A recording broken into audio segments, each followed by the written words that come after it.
Hi, everybody. How are you doing today? Today is Sunday, and it is very warm today. Well, let's continue with our lecture on International Framework for Environmental Protection. Today's topic is the 13th, Energy and Environment. So let's get started. The keywords for today is global warming, energy resources, fossil fuels, natural energy, electric vehicles, and hydrogen energy. So we have to think about the energy because of the global warming. So let's go. This picture, this graph, you can see that is about the world greenhouse gas emissions. So these are the years, 1860, 1900, 1950, 2000, 2050, and 2100. And we are here, 2020 here. And we are now, this year is 2022. And the world greenhouse gas emissions achieved this top of this chart. And we have to minimize as soon as possible these greenhouse gas emissions. So that's why we are fighting for that. And as you can see here, in the 19th century, the technology was not so advanced as today. And also the energy used was also low compared to these days when we are living now. So we use more energy in this kind of technology, advanced technologies. And industrial processes and agriculture and other sectors are using how much? You can see here, this is 100%. And this energy that we use for our technologies, our industries, transport is almost 80%. And for industrial process is less than 10%. And agriculture, a little bit more. In other sectors, also 15 or 16%. Okay. So we have to minimize these greenhouse gas emissions. And in 2050, if 40% reduction compared with 2010, we can accomplish this this figure. This chart will be this way. And if in 2050 we can get 70% reduction compared with 2010, it will be a little bit better. Okay, and we are aiming until 2100 that the greenhouse gas emissions become zero. So we have to fight for that. And let's see about the climate change caused by the usage of energy. Climate change is caused by large amounts of greenhouse gases released into the atmosphere as a result of human activities worldwide. including, most importantly, burning fossil fuels for electricity generation, heating, and transport. So this burning fossil fuels, this emits a lot of greenhouse gases. And the combustion of fossil fuels also releases air pollutants at the same time that it is a greenhouse gas. It also is pollutants, and it harms the environment and human health. Globally, the use of energy represents by far the largest source of greenhouse gas emissions from human activities. And about 2/3 of global greenhouse gas emissions are linked to burning fossil fuels for energy to be used for heating, electricity, transport, and industry. 2/3.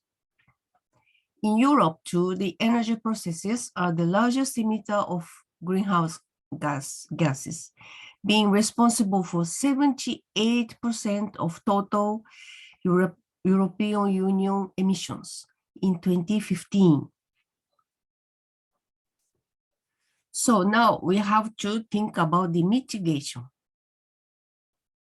This is Europa EU. This is a homepage, Energy and Climate Change, European Environment Agency. And it says that mitigating and adapting to climate change are key challenges of the 21st century. At the core of these challenges is the question of energy. More precisely, our overall energy consumption and our dependence on fossil fuels.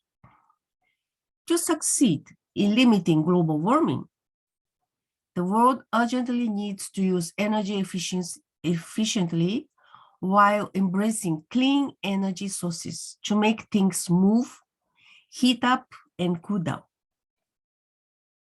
The European Union policies play an important role in facilitating this energy transition. The global climate is changing, and that is posing increasingly severe risks for ecosystems, human health, and the economy. The EEA's recent assessment, Climate Change Impacts and Vulnerability in Europe 2016, shows that Europe's regions too are already facing impacts of a changing climate, including rising sea levels, more extreme weather, flooding, droughts, and storms. I knew that the European Alps are changing because the snows, the ice snow that is always on the top of the Alps is melting, and it's not snowing too much as before. And many vegetation, types of vegetation are going faster and growing upwards in the higher areas of the mountain. So, to support the global climate agenda, the EU has adopted binding climate and energy targets for 2020 and proposed targets for 2030 as part of its overall efforts to move to a low carbon economy and to cut greenhouse gas emissions by 80 to 95% by 2050. The first set of climate and energy targets for 2020 includes a 20% cut in greenhouse gas emissions compared with 1990 levels, 20% of energy consumption coming from renewables, and a 20% improvement in energy efficiency. Based on the current proposals in discussion in EU institutions, the next milestone of 2030 pushes these targets to a 40% cut in emissions, 27% of energy coming from renewable sources, and a 27% improvement in energy efficiency, or 30% as recently proposed by the European Commission compared with baseline. So higher than the baseline, you can see, or double. So now let's see about the Why Does Energy Matter by UNEP of United Nations, United Nations Environment Program. Energy drives economies and sustains societies. Energy production and use is also the single biggest contributor to global warming. The energy sector accounts for about 2/3 of global greenhouse gas emissions attributed to human activity. And more than 1 billion people still lack access to electricity, while 3 billion rely on dirty fuels like charcoal and animal waste for cooking and heating. The challenge is to reduce our reliance on fossil fuels to produce electricity and heat and power our transportation systems, while making reliable, clean, and affordable energy available to everyone on the planet. At UNEP, people believe that sustainable energy presents an opportunity to transform lives and economies while safeguarding the planet. That's why UNEP is working with governments to help them improve energy efficiency and increase the use of renewables in their countries and cities. The aim for sustainable energy is to lay the foundation for resilient, low-emission economies and societies around the world. Now let's see about the UNEP's work on energy that focuses on 4 areas. 4. 1. Improving understanding of science. 2. Providing governments with sound policy advice. 3. Catalyzing public and private finance for clean energy. 4. Supporting the uptake of clean energy technologies. And their work contributes to key UN processes such as the Sustainable Development Goals, the United Nations Climate Change Convention, and the Sustainable Energy for All initiative. In 2013, through a partnership between UNEP, the government of Denmark, and the Danish Technical University, the Copenhagen Center of Energy Efficiency was established as the energy efficiency hub of sustainable energy for all. And the center also acts as the secretariat of the Global Energy Efficiency Accelerator Platform. UNEP also hosts the Global Alliance for Buildings and Construction, an initiative launched at COP21 as part of the Lima Paris Action Agenda, which contributes to the objective of limiting global warming to well below 2 degrees centigrade. And let's see about the Sustainable Development Goals 7. And this ensures access to affordable, reliable, sustainable, and modern energy for all.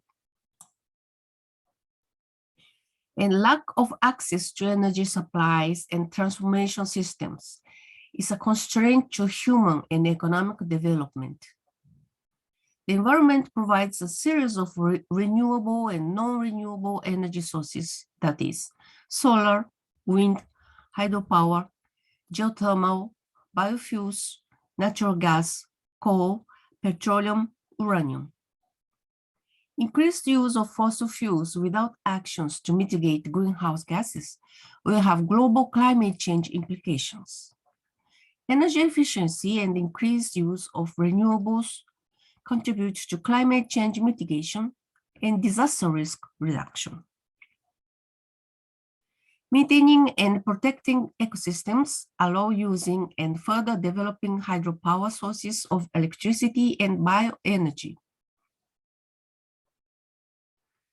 So now let's see about the facts. As I said before, 3 billion people rely on wood, coal, charcoal, or animal waste for cooking and heating. And energy is the dominant contributor to climate change, accounting for around 60% of total global greenhouse gas emissions. Since 1990, global emissions of CO2 have increased by more than 46%. Hydropower is the largest single renewable electricity source today, providing 16% of world electricity at competitive prices. It dominates the electricity mix in several countries, developed, emerging, or developing. And bioenergy is the single largest renewable energy source today, providing 10% of world primary energy supply. So now let's see about the Sustainable Development Goals in details. So meeting existing and future energy demands in a sustainable way is a critical challenge for the global goal of limiting climate change while maintaining economic growth and enabling living standards to rise. Reliable and affordable energy, particularly electricity, is essential for healthcare, education, and economic development. Improving energy access in the least developed countries and making energy cleaner are key to achieving most of the United Nations 2030 Sustainable Development Goals, which cover issues ranging from climate action to gender equality. Sustainable Development Goal 7 calls for access to affordable, reliable, sustainable, and modern energy for all, including universal access to electricity and to clean cooking facilities by 2030. So this map shows people without access to electricity, 2016. As of 2020, 790 million people in developing countries do not have access to electricity, and around 2.6 billion rely on burning polluting fuels for cooking. So this is more than between 60 to 100%, this color, dark blue. So 50 to 100 million people without access to electricity. 25 to 50% is this color, blue, this color. And 10 to 25% is this color, this color. And 1 million to 5 million is this color. Okay. So many people still have no access to electricity in the world.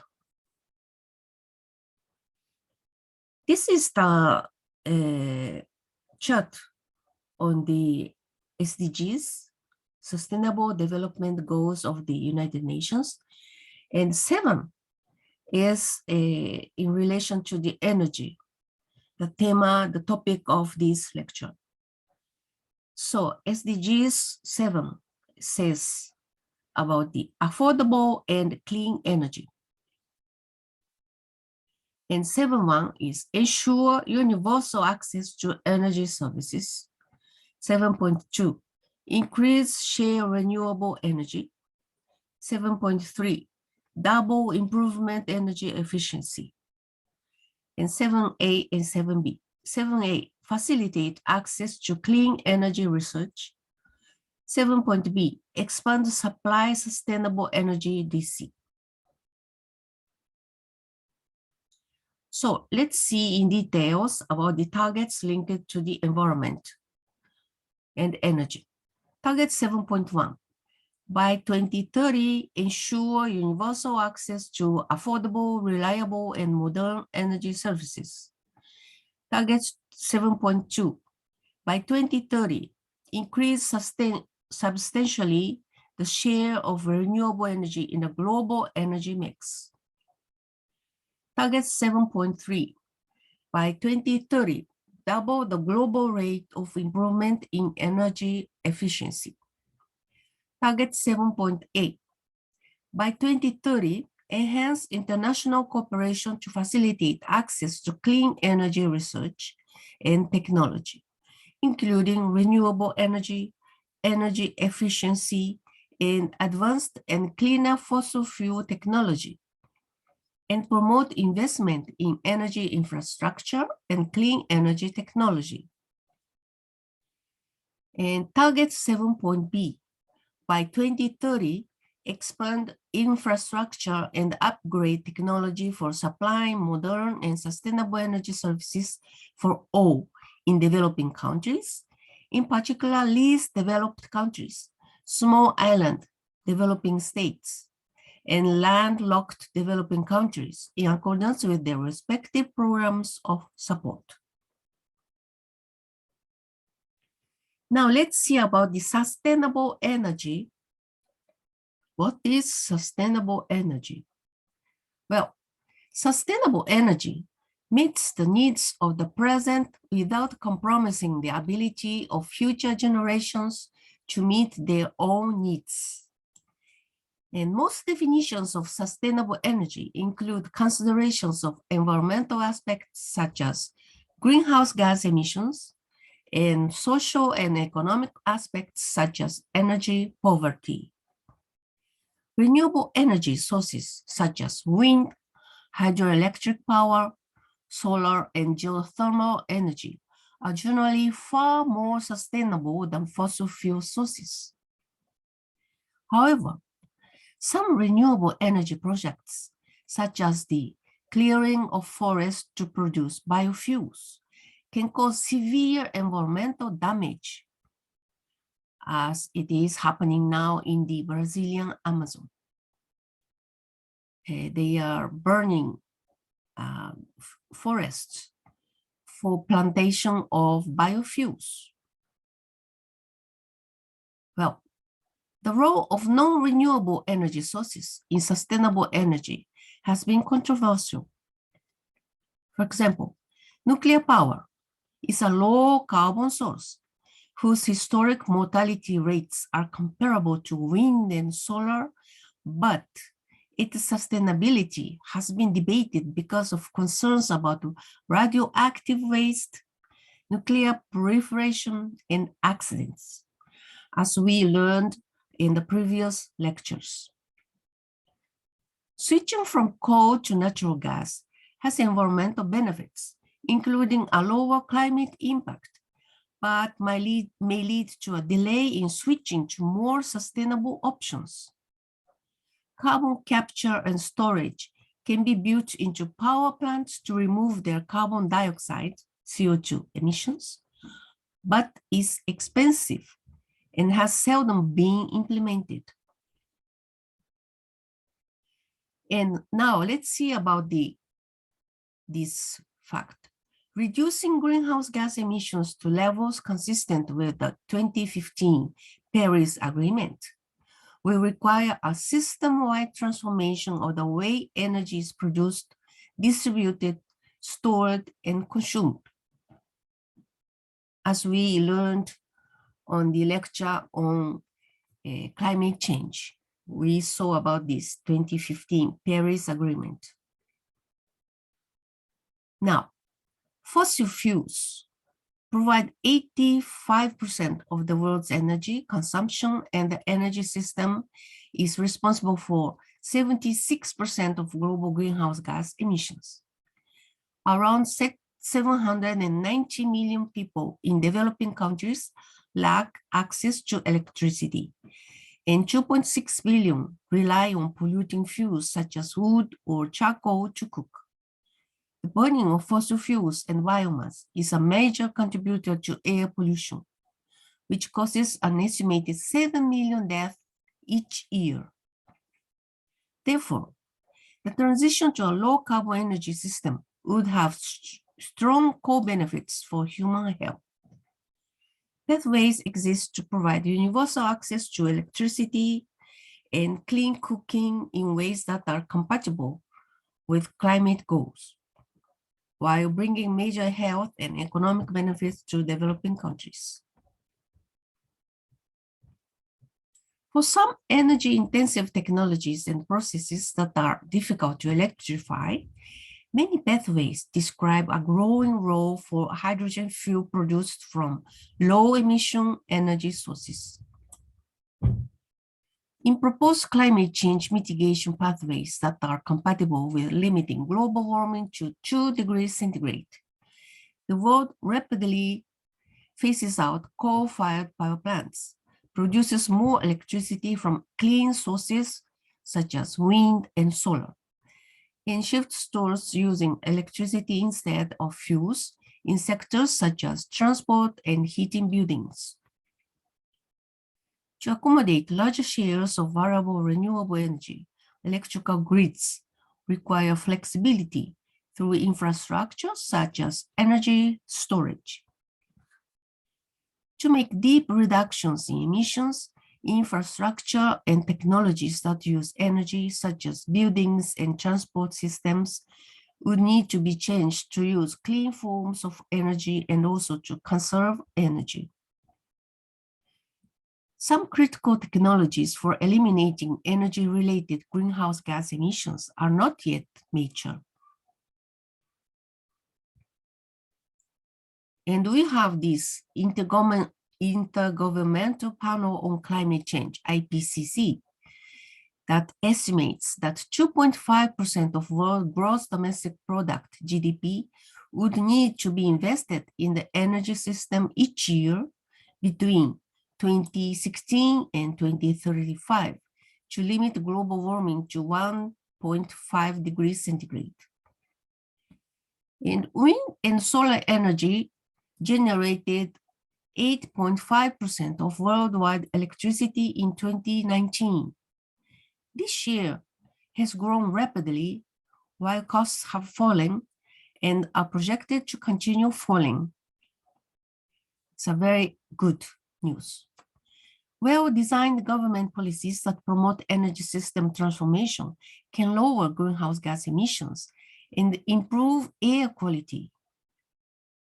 In many cases, they also increase energy security. And policy approaches include carbon pricing, renewable portfolio standards, phase-outs of fossil fuel subsidies,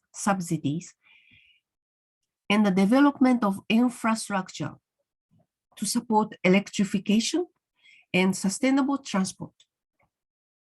Funding research, development, and demonstration of new clean energy technologies is also an important role of government. And now let's see about the Energy and Climate Change Research, US EPA. This is the United States Environmental Protection Agency. And they say, changes in how we produce and use energy can have significant impacts on human health and affect air and water quality and other measures of environmental quality. Energy technologies are changing rapidly, improving efficiency and environmental sustainability. EPA researchers are improving our understanding of how changes in energy production and use can impact climate change and the environment, and how climate change can impact energy production.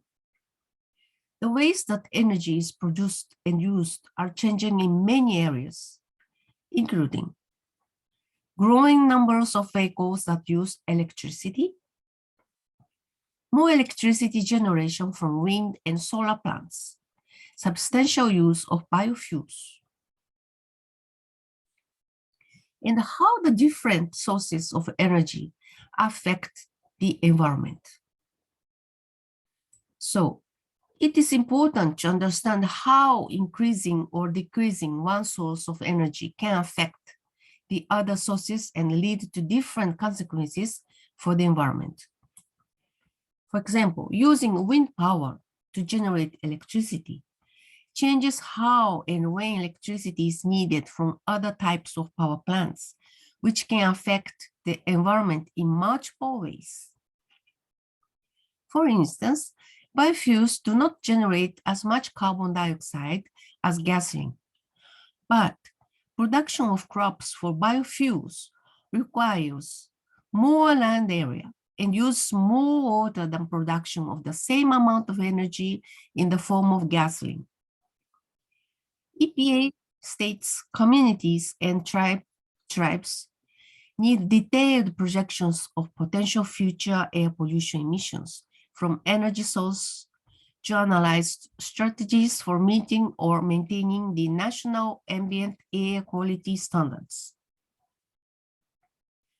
To address this need, researchers are developing modeling tools to study the nation's energy system with a focus on environmental changes related to energy production and use. And energy modeling tools, COMET, City-Based Optimization Model for Energy Technologies, COMET. COMET is an energy environment economic optimization model. And COMET is designed to capture the whole energy system at the city level for a user-defined analysis timeline from the introduction of the energy sources to conversion into useful energy to meet and use energy service demands. COMET allows users to examine the next 40 to 50 years of energy technology evolution. The model provides long-term prospects for practical and applicable energy policy solutions, especially for cities that aim to achieve emissions reduction targets. The model results reveal how the energy system can be balanced under a different set of scenario assumptions, and how system costs and resulting emissions change with respect to those scenarios. The insights gained from this analysis will help city officials and their stakeholders better design policies to reduce emissions. This is an example of Bureau of Sewerage Tokyo Metropolitan Government, Energy Management and Global Warming Countermeasures. So they are improving the promotion of Smart Plan 2014 and Earth Plan 2017. And we are in 2022. So it's a little bit old, but it is continuing. Smart Plan 2014, Basic Energy Plan for Sewerage Operations. Achievement of the ratio of above 20% of renewable energy and energy saving in total to the total amount of energy usage by FY 2024. Reduced energy consumption, 2014 to 2024. Earth Plan 2017. This is the sewerage plan for the prevention of global warming. Reduce greenhouse gas emissions by 25% or more by FY 2020. This is the first phase. And by 30% or more by FY 2030, second phase, compared to FY 2000. Reduce greenhouse gas emissions, 2017 to 2030. So this is the year 2000 base, 2016, 2020, 2030. This is the greenhouse gas emissions based on year 2000. This is the amount of reduction by taking measures, 2020 and 2030. This is the amount of gas emission of CO2 10,000 tons.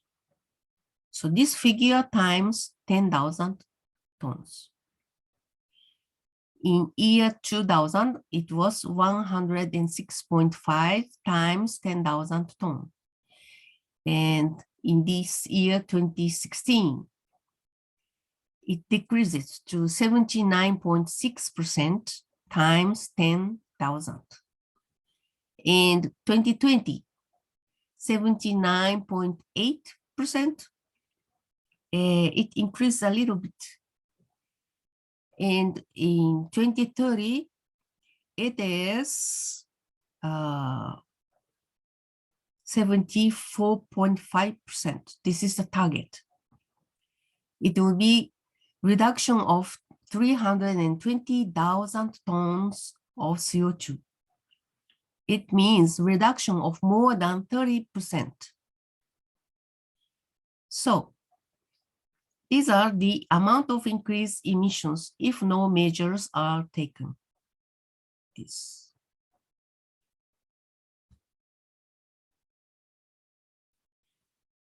So this is also the Tokyo's measures, countermeasure for the minimizing the greenhouse gases emission. Expansion of the utilization of renewable energy.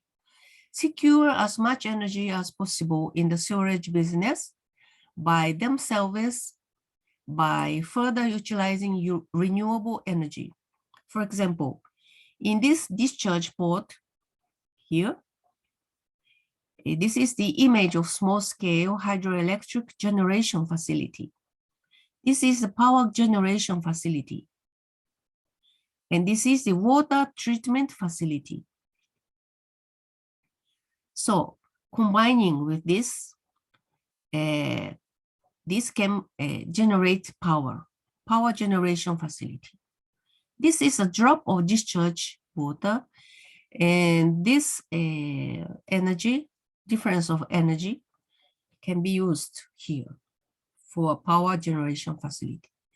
And this is another example case of introduction of solar power generation facility.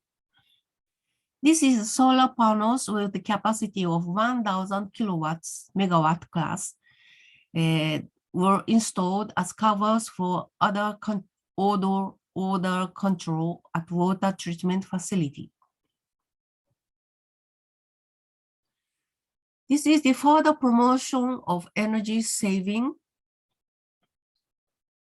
further promotion of energy conservation and the reduction of energy consumption. This is the example cases of introduction of energy saving type sludge concentrator. This is old one, existing sludge concentrator, utilizing centrifugal force. So in that case, large volume of electricity usage. But with the improvement, energy saving type sludge concentrator, with this, introducing this facility, utilizing gravity, small volume of electricity usage, saving energy. And this is another one, image of energy autonomous incineration system. This is the power generator, and this is this power generator will create electricity. And this is a safe self-supply, and the waste heat will be used again. And this is the dehydrated sludge with further reduced moisture content. This increased combustion temperature, and nitrous oxygen is reduced approximately by 50%. So auxiliary fuel will be not necessary.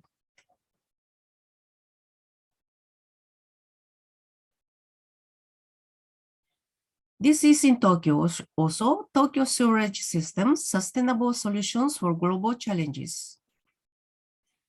Examination and introduction of energy smart management.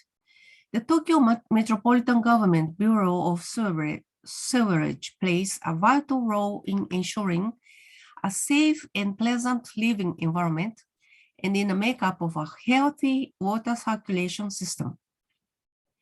In addition to cleaning water that is dirtied by use in the daily lives and activities of Tokyo residents, and returning that water to the rivers and sea, the system also speedily removes rainwater from land surfaces of cities.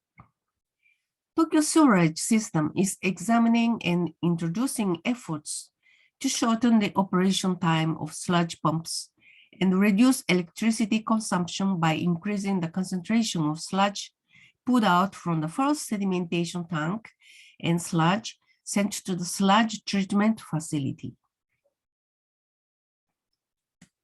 Now let's see about the Toyota's urban city and smart city in Sweden, how they are saving energy. So I suggest that you take a look at these videos. And these modern cities capable of implementing infrastructures of water, electricity, gases, transport, and so on, communicating and sustainable to improve citizens' comfort while developing in the environmental protection. The Smart City Sweden is a video of 6 minutes and 22 seconds. And it says, Smart City Sweden is a state-funded export platform that initiates cooperation between Sweden and other countries within smart and sustainable city solutions. In this video, you will see some of the best examples of urban planning from Sweden. Another one is this, Sustainable Cities, Stockholm's Low Carbon Transport Revolution. This is a video of 5 minutes and 42 seconds.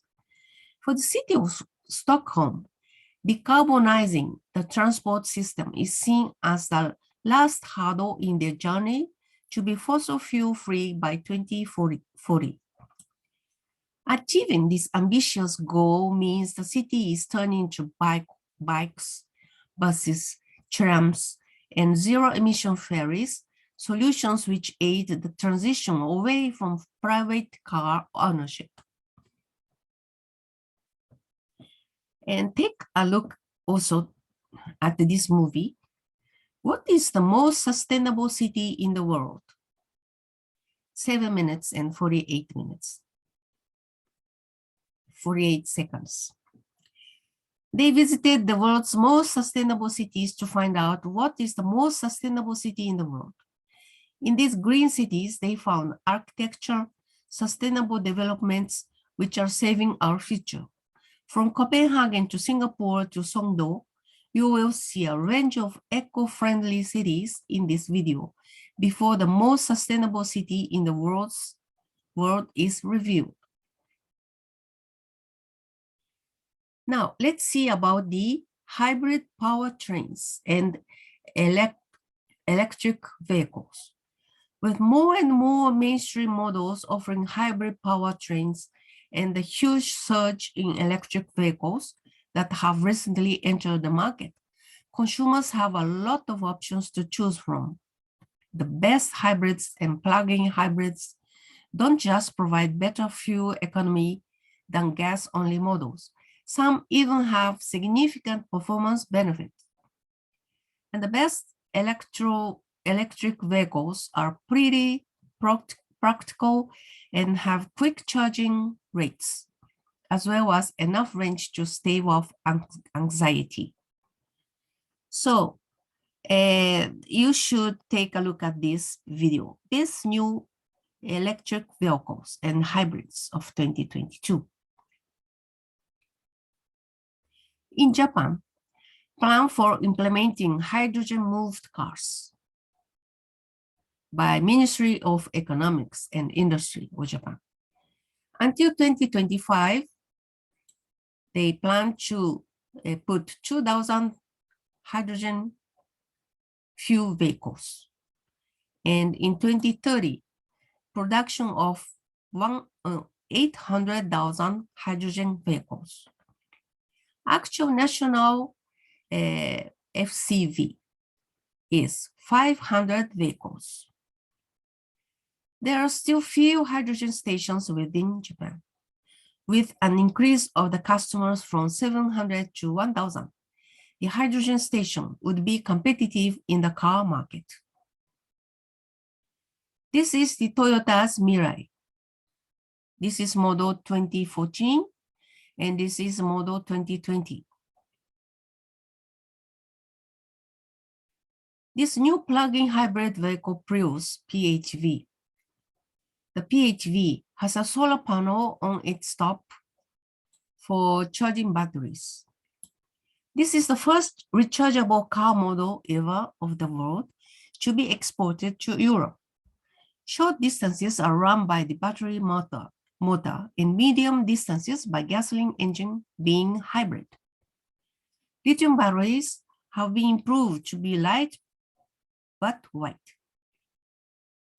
The distance run by motor is more than 60 kilometers, and gasoline consumption is 37 kilometers per liter, being 20% more efficient than the existing Prius. This is the newest black Prius, new model. And hybrid electric vehicles are powered by an internal combustion engine and an electric motor, which uses energy stored in batteries. This is the hybrid Toyota RAV4. Toyota hybrids have come a long way since the original Prius, and that growth is most apparent in the 2022 RAV4 hybrid and RAV4 prime plug-in hybrid compact SUVs. These electrified utes deliver the same practicality and roominess of a standard RAV4, but add one of two available fuel sipping powertrains.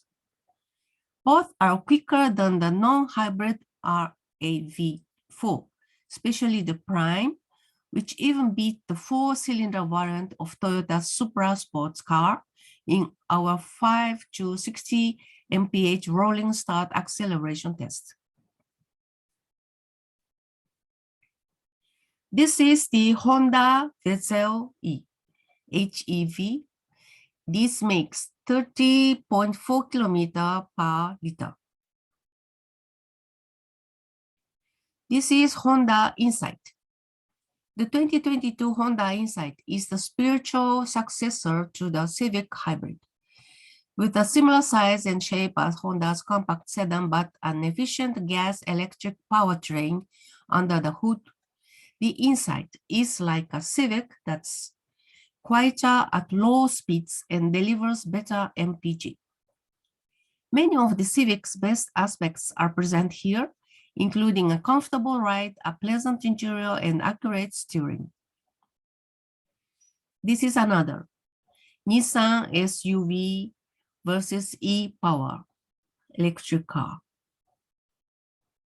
This is another one, very beautiful car, an electric vehicle Tesla Model 3. With a near ideal blend of performance, driving range, and accessible pricing, the 2022 Tesla Model 3 is an electric vehicle that lives up to the hype. It's fast, especially the performance trim, and it is agile, which means the Model 3 is an EV that driving enthusiasts like us can get behind. Driving range is an impressive 358 miles per charge on the mid-level long-range trim. So it's not necessary to charge the Model 3 every day. So now let's see about the renewable energy. In 2020, renewable generating capacity expanded by far more than in recent years, well above the long-term trend. Most of the expansion occurred in China and to a lesser extent, the United States. Most other countries continue to increase renewable capacity at a similar rate to previous years. At the end of 2020, global renewable generation capacity amounted to 2,799 gigawatts. Renewable generation capacity increased by 260 gigawatts, plus 10.3% in 2020. Solar energy continued to lead capacity expansion with an increase of 127 gigawatts, plus 22%, followed closely by wind energy with 111 gigawatts, plus 18%. Hydropower capacity increased by 20 gigawatts, plus 2%, and bioenergy by 2 gigawatts, plus 2%. Geothermal energy increased by 164 megawatts. Solar and wind energy continued to dominate renewable capacity expansion, jointly accounting for 91% of all net renewable additions in 2020. So we are making a big improvement on the renewable energy. So now let's see at the green hydrogen needs industrial policy. So green hydrogen needs industrial policy making and certification. This is an article of March 11th, 2022. Very recent, because today is 13th. With its ability to decarbonize hard-to-abate sectors like chemicals and steel-making industries, green hydrogen is expected to be in high demand as countries are racing to achieve their net zero targets. However, the current green hydrogen market is at an infant stage, and more needs to be done, especially from the policymaker side, to maximize green hydrogen's impact in the decarbonizing of the industrial sector and end-use sectors as a whole. So let's see now about the green hydrogen use in industry. To drive concrete solutions and policy frameworks that can scale up green hydrogen use in industry and establish a credible market, the International Renewable Energy Agency, IRENA, and IRENA Coalition for Action each released a new publication, Green Hydrogen for Industry, a guide to policy making, and Green Hydrogen Certification Brief, respectively. And these new reports are particularly opportune because green hydrogen needs rapid policy action to ensure and maximize its contribution to the energy transition.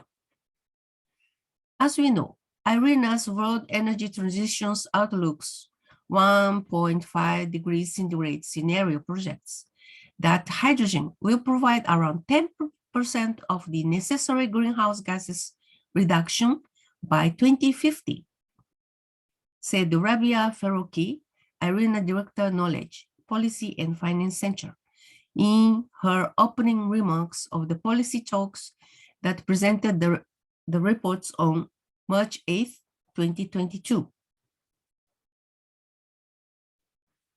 So why are we focusing on industry? Because the reality today is that the industrial sector is already a major consumer of hydrogen, but we need to shift from fossil fuels-based to renewables-based hydrogen. This calls for urgent industrial policy support, and high priority for green hydrogen policy should be placed on the industrial sector. Because to produce hydrogen, H2, we have to expel a lot of greenhouse gases. So that's why it is important, this green hydrogen policy. Similarly, the European Union sees green hydrogen as a key option for industry in a move away from imported natural gas. Representing the European Commission, Ruud Kempener, policy officer, said that the Commission targets 50% for green hydrogen consumption in industry by 2030. The current target is 5.6 million tons of green hydrogen by 2030. But the EU seems to be able to exceed it by producing 10 million tons domestically and importing additional 10 million tons. So now let's see now about the green hydrogen industrial policies. Such a target in the European Union alone potentially leads to large demand centers that can kickstart economies of scale in green hydrogen. However, the use of green hydrogen in industry is still hampered by cost, technical barriers, lack of a market for green materials and products, lack of sufficient ambitious policies, and carbon leakage risks. IRENA's new report suggests that green hydrogen industrial policies start with the introduction of decarbonization strategies and tailored subsector planning. Prioritization, carbon pricing, and support schemes are more urgent than measures to support green product market creation. But boosting the market requires careful implementation as well. This is why members of IRENA's Coalition for Action have highlighted the importance of tracking systems for the development of the green hydrogen sector. Now let's see about the green hydrogen certification brief.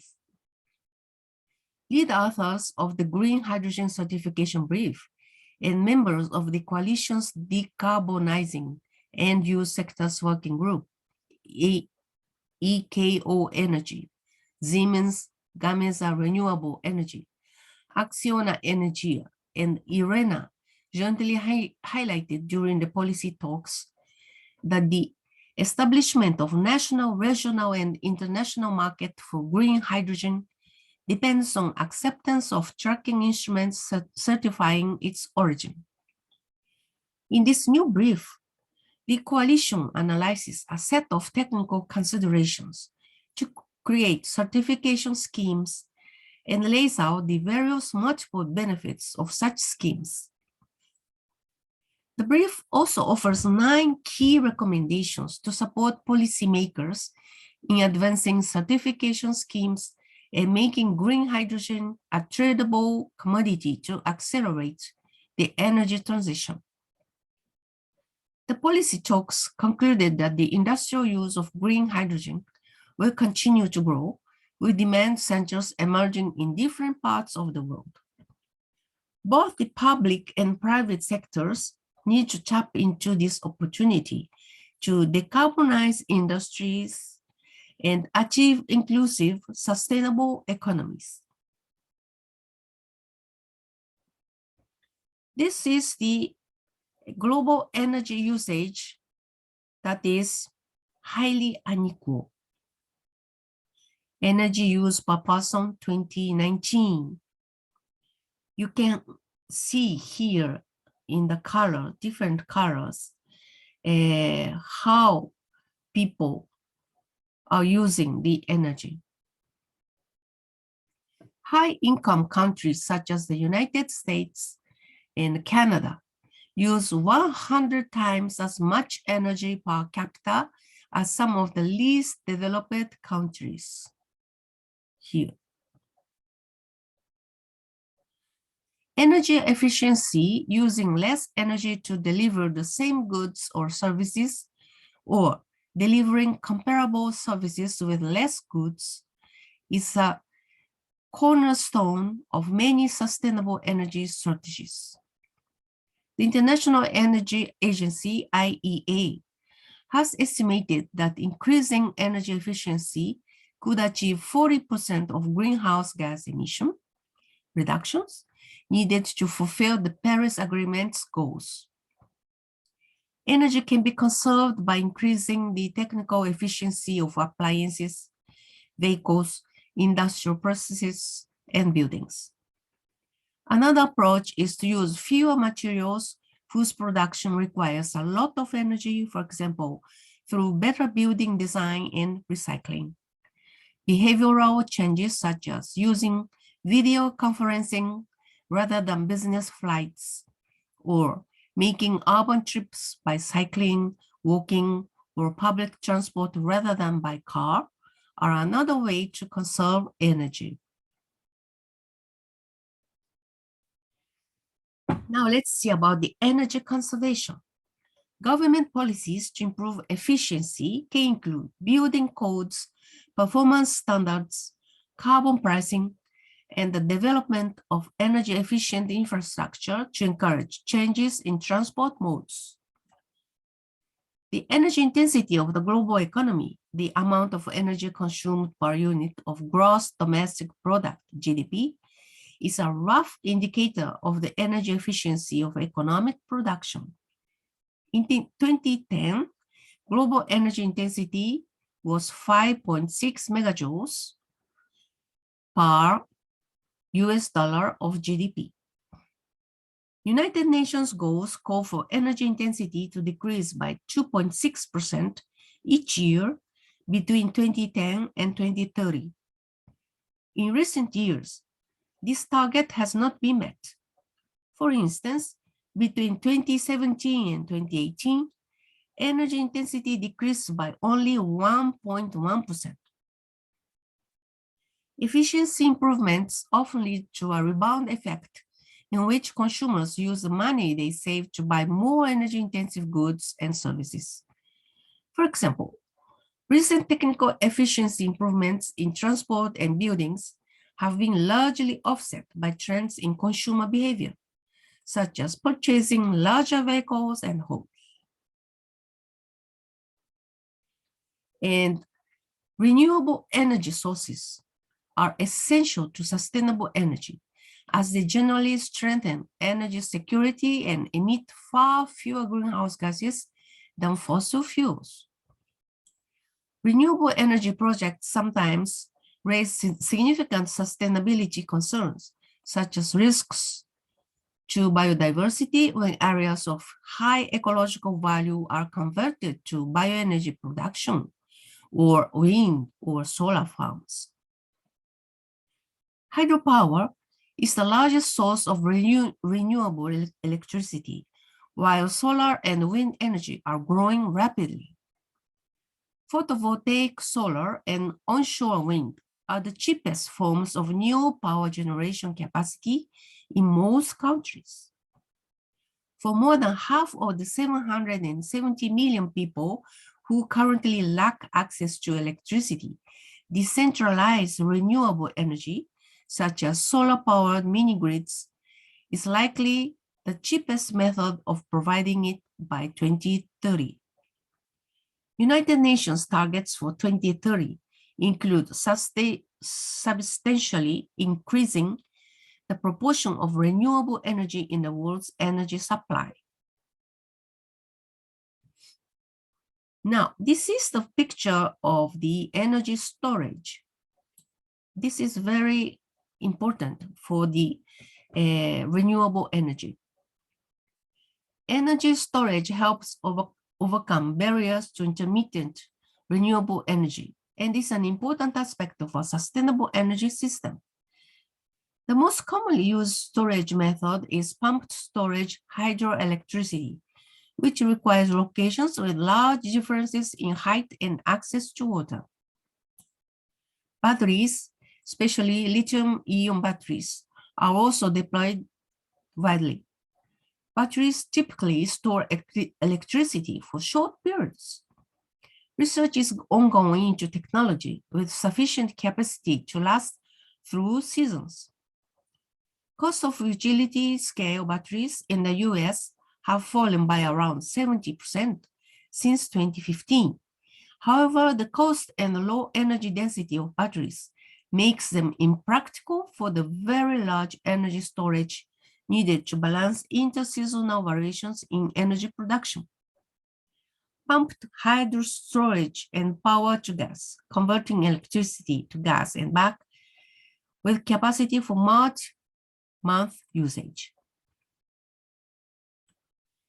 And at last, we have the hydrogen fuel.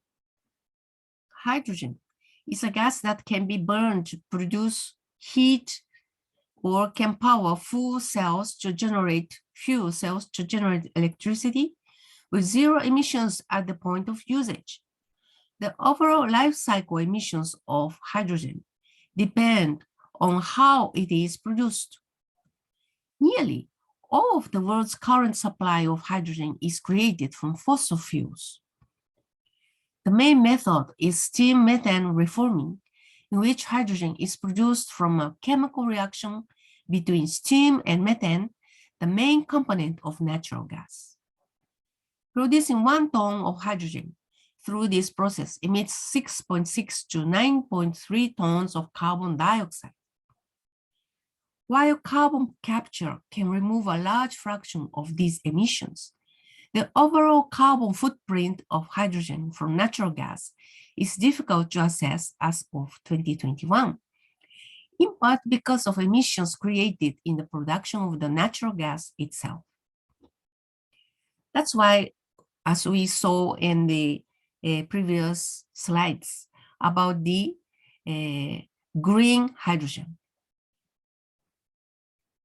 So, electricity can be used to split water molecules, producing sustainable hydrogen provided the electricity was generated sustainably. However, this electrolysis process is currently more expensive than creating hydrogen from methane, and the efficiency of energy conversion is inherently low.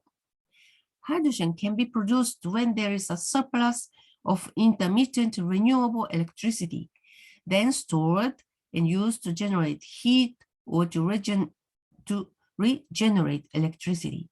It can be further transformed into synthetic fuels such as ammonia and methanol.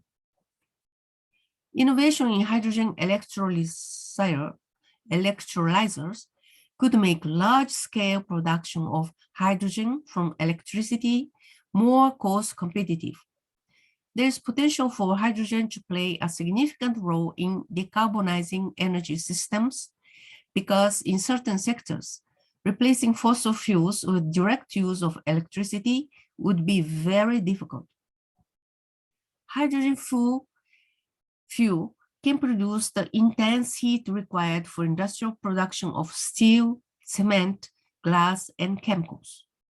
For steel making, hydrogen can function as a clean energy carrier and simultaneously as a low carbon catalyst, replacing coal-derived coke. Disadvantages of hydrogen as an energy carrier include high costs of storage and distribution due to hydrogen's explosivity, its large volume compared to other fuels, and its tendency to make pipe brittle. So, at last, I suggest that you watch this video. This country isn't just carbon neutral, it's carbon negative by Charing Topgai. Deep in the Himalayas, on the border between China and India, lies the kingdom of Bhutan, which has pledged to remain carbon neutral for all time.